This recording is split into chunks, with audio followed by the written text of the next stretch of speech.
America ও Israel মিলে ইরানের ওপর আক্রমণ করছে এবং স্টেট অফ হরমুজ বন্ধ করে দেওয়া হচ্ছে।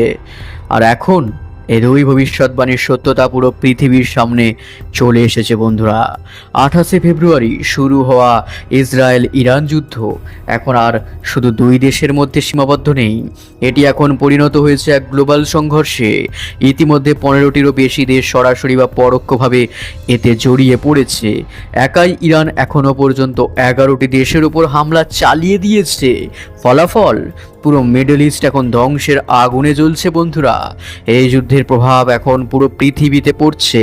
কাঁচা তেলের দাম আকাশ ছুঁয়েছে, শেয়ার মার্কেট ক্রমাগত পড়ছে, এভিয়েশন ইন্ডাস্ট্রি ধ্বংসের মুখে, প্রতিদিন অসংখ্য নিরীহ মানুষ মারা যাচ্ছে।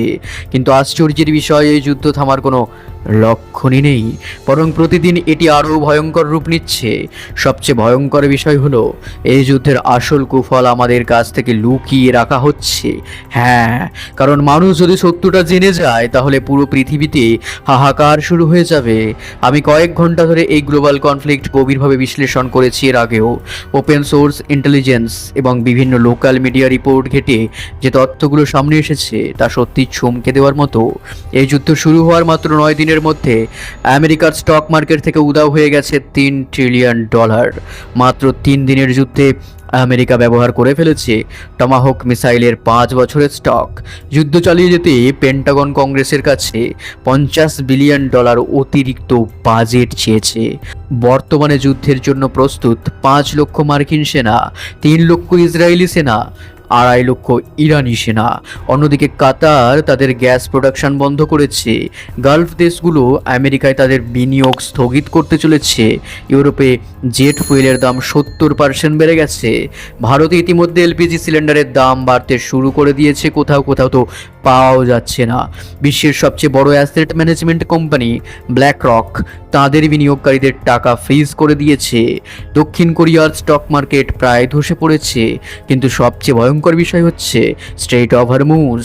এই সামুদ্রিক পথ মাত্র 21 মাইল চওড়া, কিন্তু এইখান দিয়ে প্রতিদিন মিডল ইস্ট থেকে পৃথিবীর প্রায় 30% তেল ও গ্যাস, এশিয়ার 69% ক্রুড অয়েল ও এলএনজি পৌঁছায়। এখন সেই পথ প্রায় বন্ধ হয়ে গেছে। কিছু সূত্র বলছে ইরান নাকি শুধু ভারত এবং চীনকে স্ট্রেট অফ হরমুজ দিয়ে যাতায়াতের অনুমতি দিয়েছে। কিন্তু সমস্যা হলো, এই তেল বহনকারী জাহাজগুলোর অর্ধেকই আমেরিকা, ইউরোপ এবং গালফ দেশের। তার ইরান নাকি নির্দেশ দিয়েছে দেখা মাত্র সেই জাহাজ ধ্বংস করতে। এই পরিস্থিতিতে আমেরিকা এবং ইসরায়েলের সামনে একটাই অপশন বাকি থাকতে পারে, ইরানের ওপর নিউক্লিয়ার হামলা। কিন্তু যদি তা হয় তাহলে শুরু হতে পারে এক ভয়ঙ্কর চেইন রিয়াকশন। রাশিয়া ইউক্রেনে আঘাত করবে, চীন তাইওয়ানে হামলা করবে, আর ভারত পাকিস্তানের মধ্যেও শুরু হয়ে যাবে প্রবল সংঘর্ষ, অর্থাৎ থার্ড ওয়ার্ল্ড ওয়ার বা তৃতীয় বিশ্বযুদ্ধ। কিছু মানুষ বলছে পুরীর জগন্নাথ টেম্পল মন্দিরের ওপরে কয়েকদিনের মধ্যে 2 বার চিল বসা নাকি এক মহাবিনাশের ইঙ্গিত। অনেকে আবার সেই মনে করিয়ে দিচ্ছেন রেড হেফার ভবিষ্যৎবাণীর কথা, যেখানে বলা হয়েছিল একদিন জেরুজালেমে 3য় মন্দির নির্মাণের আগে এক বিশাল ধর্মযুদ্ধ শুরু হবে। প্রাচীন গ্রন্থ ভবিষ্যমালিকাতেও গুরু অচ্যুতানন্দ দাস বলেছিলেন ইরানকে হারানো প্রায় অসম্ভব, বরং এই সংঘর্ষে অনেক বড় দেশ ধ্বংস হয়ে যেতে পারে। আজকের পরিস্থিতি দেখলে সেই ভবিষ্যৎবাণী যেন ধীরে ধীরে সত্যি হয়ে উঠছে। এখন প্রশ্ন হলো, এই যুদ্ধ কোথায় গিয়ে থামবে?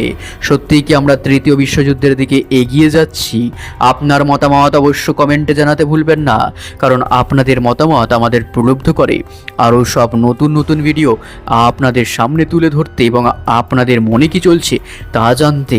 ভিডিওটি ভালো লাগলে লাইক করুন এবং শেয়ার করুন আপনার প্রিয়জনদের সঙ্গে। চ্যানেলটি সাবস্ক্রাইব যারা এখনও করেননি বা যারা এই চ্যানেলে নতুন তারা এখনই চ্যানেলটি সাবস্ক্রাইব করে সাথে থাকুন আরও সব নতুন নতুন ভিডিও সব থেকে আগে পেতে। তো দেখা হচ্ছে পরের ভিডিওতে। সবাই ভালো থাকবেন। এই ভিডিওটি শেষ পর্যন্ত দেখার জন্য হৃদয় থেকে ধন্যবাদ।